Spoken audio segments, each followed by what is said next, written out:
नमस्कार मित्रों, study with three toppers YouTube platform पर आप सभी साथियों का स्वागत है। हिंदी शिक्षण शास्त्र की जो हमारी महत्वपूर्ण सीरीज चल रही है उसका वीडियो नंबर 4 हम लेके आए हैं और ये आज अपनी चौथी कक्षा जो है इसमें हम खेल शिक्षण वीडियो की जो पार्ट 2 है उस पर चर्चा करने वाले हैं। यहाँ पर हम 4 विधियों के बारे में पढ़ेंगे। किंडरगार्टन विधि, बेसिक या बुनियादी पद्धति, खेल विधि और प्रोजेक्ट या प्रयोजना विधि। यहाँ पर सबसे महत्वपूर्ण विधि जो है वो है प्रोजेक्ट या प्रयोजना विधि, क्योंकि ये आपके एसएसटी की शिक्षण वीडियो में भी अलग से टॉपिक है और हिंदी की शिक्षण वीडियो में तो है ही। तो यहाँ पर ये 4 शिक्षण विधियाँ जो हैं यहाँ से रीट परीक्षा में अब तक प्रश्नों की संख्या जो है वो 19 प्रश्न यहाँ से पूछे गए हैं इन चारों टॉपिक से। तो आप समझ गए होंगे कि ये टॉपिक आपके लिए कितना महत्वपूर्ण है। इससे पहले हमारी 3 कक्षाएं हो चुकी हैं। अगर आपने अभी तक नहीं देखा है तो चैनल को सब्सक्राइब जरूर कीजिए और प्ले लिस्ट में जाकर आप हिंदी शिक्षण वीडियो की जो है 3 क्लास आप लें और उनके नोट्स जो है वो आप जरूर बनाएं। ये सारी कक्षाएं नोट्स मेकिंग पैटर्न पर आधारित हैं, जिसमें हमें भी काफ़ी समय लग रहा है और आपको भी जो है ये साथ के साथ उतारना है, ताकि आपके क्या होगा, नोट्स आपके पास ऑलरेडी बन जाएंगे और आप परीक्षा के टाइम इसको अच्छे से रिवाइज कर पाओगे और 100% यहीं से प्रश्न आने वाले हैं। इस बात में कोई भी डाउट नहीं रखना है। नेक्स्ट देखिए, पहली शिक्षण विधि हम बात करेंगे किंडरगार्टन विधि। इसका अन्य नाम है बालोद्यान विधि। बालोद्यान विधि जो है इसका नाम इसलिए है क्योंकि बाल प्लस उद्यान, इस प्रकार से हम यहाँ पर देखने वाले हैं। बाल यानी जो हो गया अपने इस शिक्षण विधि में बालोद्यान नाम जो दिया गया है इसका मतलब यह है कि विद्यालय की तुलना किससे की गई है, उद्यान से की गई है। बच्चों के बगीचे से जो है विद्यालय की बच्चों का बाग या बच्चों के बगीचे से जो है तुलना की गई है। तो यहाँ पर देखिए इस विधि के जनक, प्रवर्तक या प्रतिपादक जो हैं वो हैं ऑगस्ट फ्रोबेल। ऑगस्ट फ्रोबेल जो हैं यहाँ पर ज़्यादातर इसका नाम जो है फ्रोबेल लिखा ही आता है। निवास जो है इनका वो जर्मनी में है। इससे पहले हम देख चुके हैं कि ज़्यादातर शिक्षण विधियों के जो जनक हैं उनका निवास जो है वो अमेरिका में है। एक मॉन्टेसरी विधि है, मॉन्टेसरी विधि के जो जनक हैं वो इटली से संबंधित हैं और एक अपने ये जर्मनी से संबंधित है फ्रोबेल। इन दोनों का आपको विशेष ध्यान रखना है। इस विधि का स्तर जो है वो प्राथमिक स्तर है और आयु वर्ग जो है 4 से लगाकर 8 वर्ष इस विधि का जो है वो आयु वर्ष रखा गया है। आपने एलकेजी, एचकेजी या यूकेजी जो नाम सुना होगा वो इसी शिक्षण विधि के अंतर्गत। देखिए केजी जो लिखा हुआ है इसका मतलब है किंडरगार्टन। ये जो किंडरगार्टन जो विधि है इसमें क्या होता है, देखिए हम चलते हैं आगे। किंडरगार्टन विधि से जुड़े महत्वपूर्ण तथ्यों के बारे में हम बात करेंगे। तो किंडरगार्टन जो है जर्मन भाषा का शब्द है और जिसका अर्थ होता है बच्चों का बाग। ये रीट 2022 लेवल 2 शिफ्ट 3 में पूछा गया है कि किंडरगार्टन शब्द जो है जर्मन भाषा का शब्द है और इसका क्या अर्थ है। 4 ऑप्शन थे और मैंने आपको बताया किंडर का अर्थ होता है बच्चे और गार्डन का अर्थ आपको लेना है गार्डन से, बगीचा या बाग। तो बच्चों का बाग जो है इसका शाब्दिक अर्थ हो जाएगा। नेक्स्ट देखिए आप, यहाँ पर साफ लिखा हुआ है किंडर का मतलब होता है बच्चे। जिस प्रकार से बगीचे में पौधे होते हैं उसी तरह से विद्यालय में बच्चे होते हैं और जिस प्रकार से गार्डन होता है उस तरह से जो है विद्यालय जो होता है अपना उसको बाग से तुलना की गई है। और अध्यापक जो होता है वो मालिक के रूप में, क्योंकि जिस प्रकार बाग में पेड़ पौधों की जो है सिंचाई कौन करता है, आपके माली करता है, उसी प्रकार से विद्यालय में बच्चों की देखभाल या उनको बड़ा करने का कार्य जो है, उनको शिक्षित करने का कार्य किसका रहता है, अध्यापक का। तो रीट 2017 लेवल 2 और रीट 2021 लेवल 1 दोनों में प्रश्न पूछा गया है और ये परिभाषा के रूप में दिया गया था। ये परिभाषा किसने दी? जो है वो पौधे हैं और विद्यालय जो है वो बाग है और अध्यापक जो है वो माली है। तो इस प्रकार की परिभाषा किसने दी? तो इसका आंसर हो जाएगा आपके फ्रोबेल। और ये जो है शिक्षण विधि ये बेहद ही महत्वपूर्ण शिक्षण विधि है। यहाँ से देखिए आगे और कुछ पूछा जा सकता है। तो महिला अध्यापिका की भूमिका इसमें विशेष बल दिया गया है। ये आपके प्राथमिक स्तर पर जो है महिला अध्यापिका की भूमिका को देखभाल के दृष्टिकोण से इसको महत्व दिया गया है। गीतों व खेलों पर बल इस विधि में, क्योंकि देखिए बच्चे की तुलना जो है वो पेड़ पौधे से की गई है, तो यहाँ पर छोटे बच्चों को जो है गीतों व खेलों के माध्यम से शिक्षा दी जाएगी और उनका पालन पोषण जो है किया जाएगा। अब देखिए भाषा के व्याकरण एवं साहित्य की शिक्षा इस विधि में नहीं दी जाती। इस विधि में केवल गीत और खेलों पर क्या दिया जाता है, बल दिया जाता है। व्याकरण एवं साहित्य की शिक्षा नहीं दी जाती है। ये प्रश्न जो है विशेषताओं के रूप में पूछा गया था रीट 2022 लेवल 1 शिफ्ट 1 में। तो इसका सही स्पष्टीकरण आप समझ गए होंगे कि वहां पर दिया था कि भाषा की व्याकरण एवं साहित्य की शिक्षा दी जाती है। तो ये जो है गलत था, क्योंकि इस विधि में जो है भाषा की व्याकरण और साहित्य की शिक्षा नहीं दी जाती है। और अगर सत्य कथन के रूप में पूछे तो आपको नहीं वाला जो है वो सही करना है। अब देखिए LKG, UKG और HKG ये 3 प्रकार से हमने लिखा है, लोअर किंडरगार्टन, अपर किंडरगार्टन और हायर जो है किंडरगार्टन। तो ये KG का मतलब आपको ध्यान में होना चाहिए कि इसका मतलब है किंडरगार्टन। अब यहाँ से प्रश्न बाहर नहीं जाने वाला है, ये सारा जो कंटेंट आपको दिया है किंडरगार्टन विधि से रिलेटिव, ये आपको कंप्लीट याद रखना है।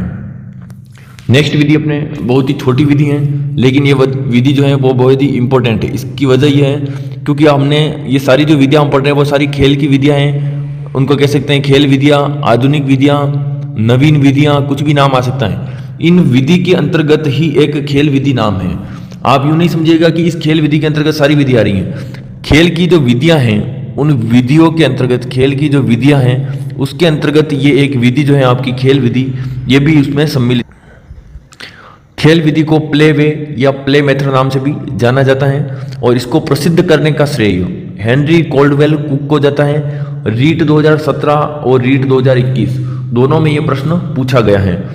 स्तर जो है इसका प्राथमिक स्तर रहेगा। खेल संबंधित जो अधिकांश विधियां जो हैं उसमें स्तर आपका प्राथमिक रहने वाला है। डोल्टन विधि का माध्यमिक स्तर है और आगे हम देखेंगे प्रोजेक्ट या प्रायोजना विधि उसका भी स्तर जो है वो माध्यमिक रहेगा।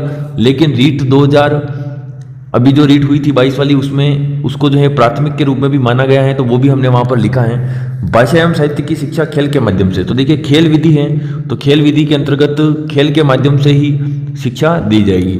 तो खेल विधि जो है उसका ज़्यादा कंटेंट नहीं है। यहाँ से सबसे इंपॉर्टेंट प्रश्न आपका यही है कि इसके प्रवर्तक या इसको प्रसिद्ध करने का श्रेय किसको जाता है, हेनरी कोल्डवेल कुक को जाता है और स्तर उसका प्राथमिक स्तर रहेगा। नेक्स्ट देखिए बेसिक बुनियादी शिक्षा पद्धति, तो इसके जनक जो हैं, बेसिक या बुनियादी शिक्षा के बारे में आपने इससे पहले भी पढ़ा होगा, तो इसके जनक हैं महात्मा गांधी। और इस निवास का मतलब यह है कि इस विधि की स्थापना जो है या शुरुआत जो है कहाँ से की गई है, तो वर्धा महाराष्ट्र से इसकी शुरुआत की गई है। ये 7 से 14 वर्ष की आयु के बालकों के लिए उपयुक्त हैं। और महात्मा गांधी ने इस विधि में क्या कहा है देखिए कि शिक्षा से मेरा अभिप्राय बालक के सर्वोत्तम शारीरिक, बौद्धिक एवं आध्यात्मिक तत्वों के विकास से हैं। ये कोटेशन जो है वो आपको याद रखना है, महात्मा गांधी ने कहा है। और नेक्स्ट देखिए आप मातृभाषा के माध्यम से शिक्षा, इस विधि में मातृभाषा के माध्यम से शिक्षा पर बल दिया गया है, मातृभाषा के उपयोग पर बल दिया है। रीट 2021 लेवल 1 में पूछा गया है निम्न में से किस विधि में मातृभाषा के माध्यम से जो है शिक्षा पर बल दिया गया है, तो कौन सी विधि हो जाएगी आपके बेसिक या बुनियादी शिक्षा पद्धति।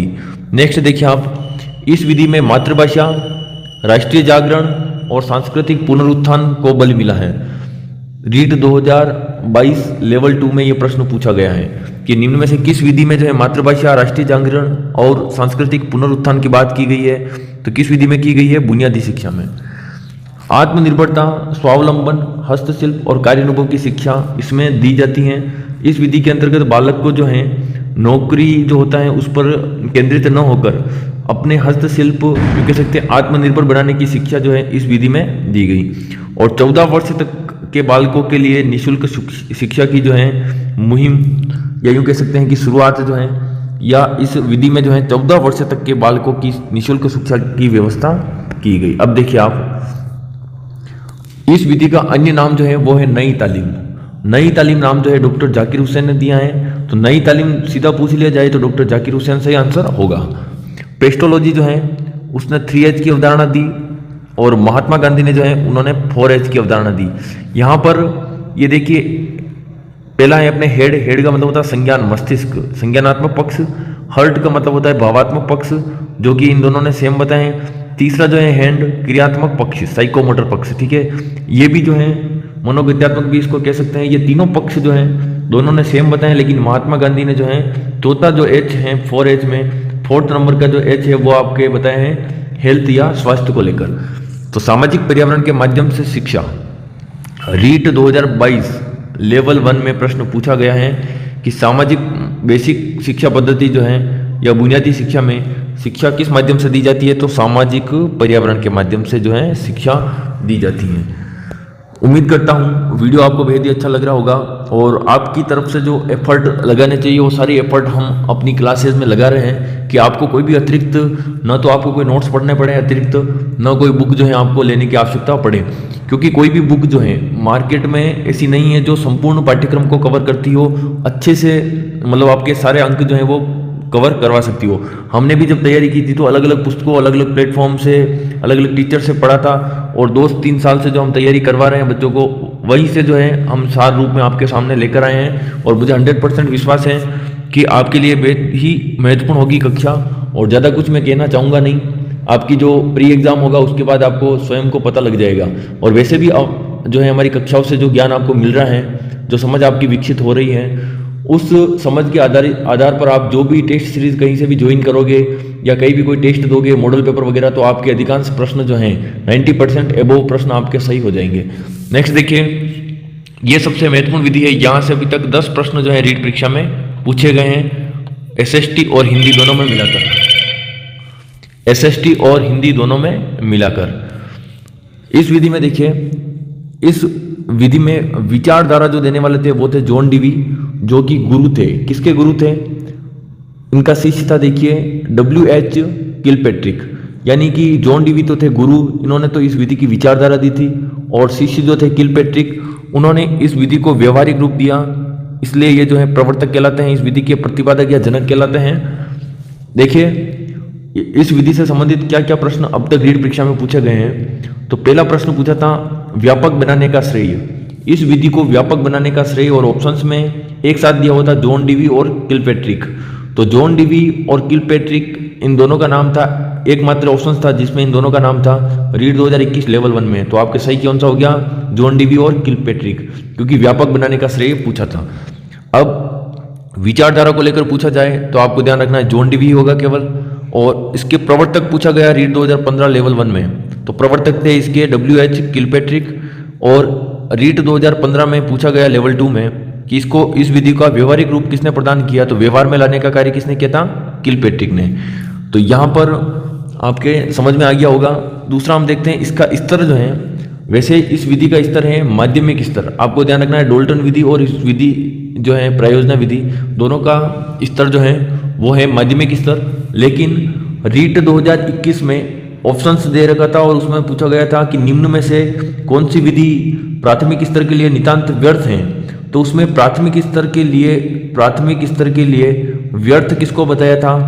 डोल्टन विधि को प्राथमिक स्तर के लिए व्यर्थ बताया था। इसका मतलब इस विधि को जो है वो माध्यमिक मान लिया, कौन सी विधि को?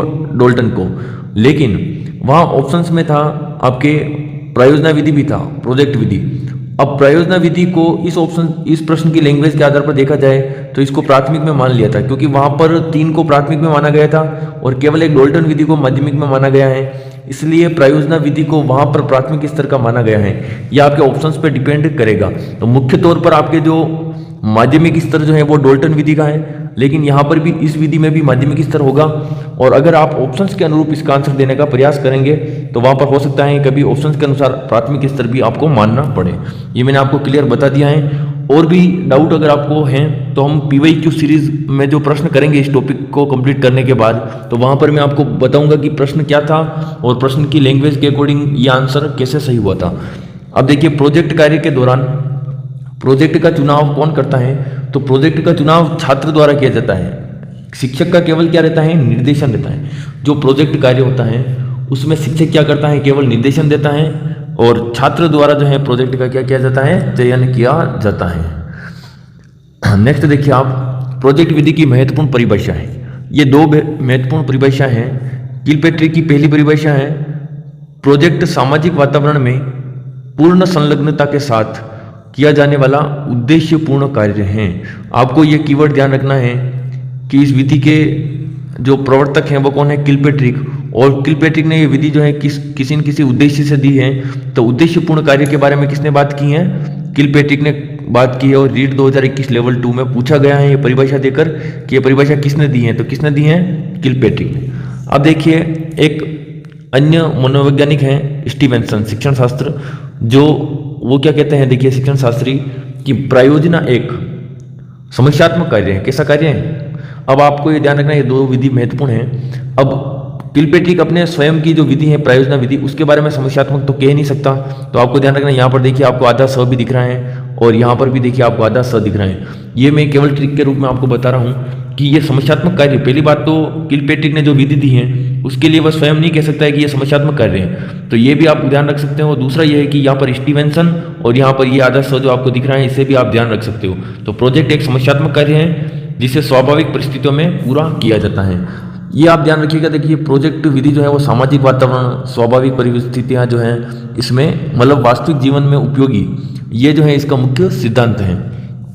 अब प्रोजेक्ट के प्रकार जो हैं कई सारे वर्गीकरण है, लेकिन आपके लिए दो वर्गीकरण बेहद ही महत्वपूर्ण है। पहला है किलपेट्रिक के अनुसार प्रोजेक्ट विधि के प्रकार हैं कितने, 4, और थॉमस एम रस्क के अनुसार कितने हैं, 3। प्रश्न दोनों जगह से पूछा गया है। रीट 2022 लेवल 2 में पूछा गया, निम्न में से कौन सा किलपेट्रिक के अनुसार जो है प्रायोजना विधि का प्रकार नहीं है। कैसा प्रश्न था, प्रकार नहीं है, और वहां पर रचनात्मक था, अभ्यासात्मक था और समस्यात्मक था। वहां पर रसास्वादन या रसात्मक या आनंददायी की जगह लिखा हुआ था विध्वंसक प्रायोजना। तो विध्वंसक प्रायोजना जो है किलपेट्रिक के द्वारा दिया गया प्रकार नहीं है। ठीक है, तो ये आपको चारों याद रखने हैं प्रकार। नेक्स्ट देखिए थॉमस एम रस्क ने है, कई बार इसका नाम जो है थॉमस एम रिस्क भी आता है। ये 2015 में पूछा गया था और वहां पर केवल ये पूछा गया था कि निम्न में से कौन सा जो है थॉमस एम रस्क के द्वारा दिया गया प्रायोजना का प्रकार है। तो 3 ऑप्शन जो थे वो संबंधित नहीं थे, केवल ये देखिए उत्पादनात्मक जो लिखा हुआ, मतलब उत्पादात्मक भी कह सकते हैं इसको, ये जो है आपके उत्पादन से संबंधित जो है वो प्रकार किसने बताया है, थॉमस एम रस्क ने। ये दोनों प्रकार आपके लिए इंपॉर्टेंट है। नेक्स्ट देखिए प्रोजेक्ट विधि के सोपान।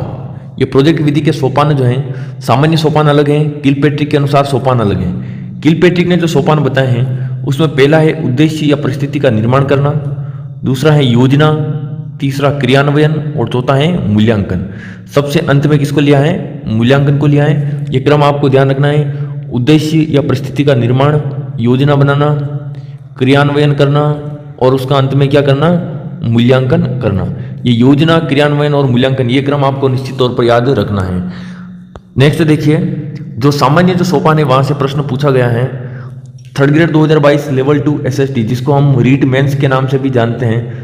रीट मेंस में प्रश्न आया था SST में कि प्रायोजना विधि के सोपान को क्रमबद्ध कीजिए। क्रम से जमाने गया था 6 ही जो ऑप्शन है आपके सामने, ये इनको क्रम में जमाया गया था 6 ही चरण को, तो आपको क्रम में जमाना था इनको। तो देखिए सबसे पहले है परिस्थिति का निर्माण करना, एक ऐसी परिस्थिति का निर्माण करना जहां पर आपको प्रोजेक्ट विधि का उपयोग करना पड़े। दूसरा है उसमें प्रोजेक्ट का चयन। अब आपको ध्यान रखना है प्रोजेक्ट का चयन कौन करेगा, छात्र के द्वारा, और किसके निर्देशन में, अध्यापक के निर्देशन में।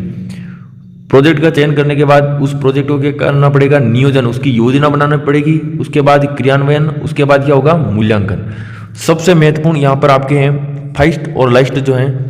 सबसे पहले तो परिस्थिति का निर्माण, ये प्रश्न पूछा जा सकता है रीड में, और अंतिम जो है वह है प्रोजेक्ट का लेखा जोखा, आलेखन या अभिलेखन, किसी भी नाम से पूछा जा सकता है। वैसे ये 6 चरण जो है आपको याद रखने हैं, क्योंकि हाल फिलहाल जो रीड मेंस में पूछा गया है तो अब पूछे जाने की संभावना बढ़ गई है। नेक्स्ट देखिए प्रोजेक्ट विधि के सिद्धांत। प्रोजेक्ट विधि में शिक्षा दी जाती है तो जीवन उपयोगी शिक्षा, मतलब प्रोजेक्ट यानी किसी कार्य पर आपको क्या प्रायोजना जो है वर्ग दिया जाता है, प्रोजेक्ट वर्ग, वो प्रोजेक्ट वर्ग ऐसा दिया जाता है या चुनाव ऐसा करना चाहिए जो आपके भावी जीवन में उपयोगी हो। रीट 2017 लेवल 1 में पूछा गया है। स्वउद्देशिता मतलब उद्देश्य का सिद्धांत तो यहाँ पर काम करेगा। उद्देश्य होना चाहिए किसी भी प्रायोजना विधि में, जो आप प्रोजेक्ट का चयन कर रहे हो वो एक उद्देश्यपूर्ण प्रक्रिया होनी चाहिए, आपके वास्तविक जीवन से संबंधित होना चाहिए और वास्तविक भी होना चाहिए। दूसरा है देखिए क्रियाशीलता, इस सिद्धांत के अंतर्गत छात्र जो है वो सक्रिय रहता है। और चौथा है, पांचवा जो आपके सामने है देखिए समवाय या सहसंबंध। प्रायोजना विधि जो है उनका आपस में क्या होना चाहिए, संबंध होना चाहिए, छात्र के जीवन से क्या होनी चाहिए, संबंधित होनी चाहिए।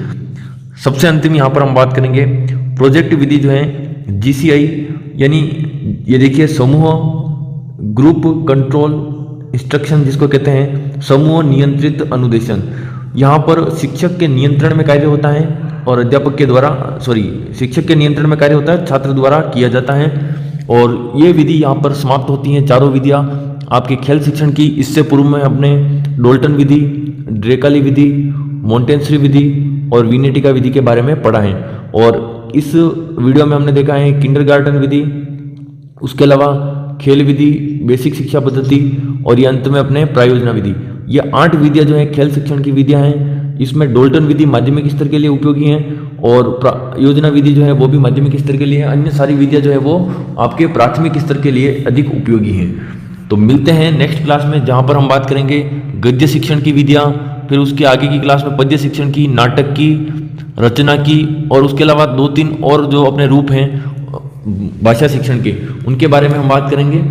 फिर अपना पहला टॉपिक जो है वो समाप्त हो जाएगा और पहला टॉपिक जैसे ही अपना समाप्त होता है हम आपके लिए PYQ लेके आने वाले हैं और बहुत ही महत्वपूर्ण संभावित प्रश्न जो होंगे उनके बारे में भी हम चर्चा करेंगे। फिर उसके बाद हम नेक्स्ट टॉपिक पर बढ़ेंगे। आगे आने वाले टॉपिक सारे छोटे हैं, ज़्यादा बड़े टॉपिक नहीं है, तो हो सकता है एक एक वीडियो में जो है सारे टॉपिक समाप्त हो जाएं। और ये कक्षा अपनी समाप्त होने के बाद हम गणित शिक्षण की शिक्षण विधियाँ जो है शुरुआत करेंगे। तो मिलते हैं नेक्स्ट वीडियो में, तब तक के लिए जय हिंद, जय भारत।